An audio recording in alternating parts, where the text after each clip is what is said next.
యశస్విని రెడ్డి గారి దెబ్బకు చిన్న మెదడు చిట్లిపోయింది. ఏం మాట్లాడుతున్నాడో అర్థం కావడం లేదు, ఏం మాట్లాడుతున్నాడో అర్థం కావడం లేదు. అంతకుముందే సరిగా మాట్లాడరాదు. ఇక ఇప్పుడు ఈ దెబ్బలకు, ఝాన్సీ కొట్టిన దెబ్బకు, యశస్విని రెడ్డి కొట్టిన దెబ్బకు ఏం మాట్లాడాలో బిత్తిరి బిత్తిరి మాట్లాడుతున్నాడు. అంత అయోమయంగా మాట్లాడుతున్నాడు. అందుకనే పాలకుర్తి ప్రజలకు, కాంగ్రెస్ పార్టీ కార్యకర్తలకు మీరు ఇచ్చిన తీర్పుకు, మీ అందరి కష్టానికి శిరస్సు వచ్చి నమస్కారం చేస్తున్నారని చెప్పి మేమైతే ఊహించలే.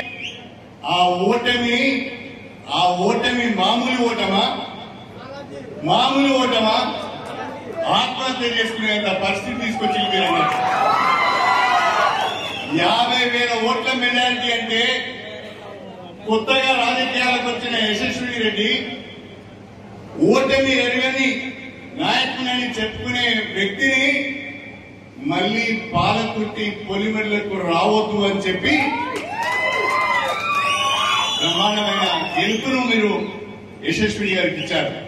నిజంగా మీ అందరికీ కూడా హృదయపూర్వకంగా పేరున అభినందనలు తెలియజేస్తున్నాను, ధన్యవాదాలు తెలియజేస్తున్నాను.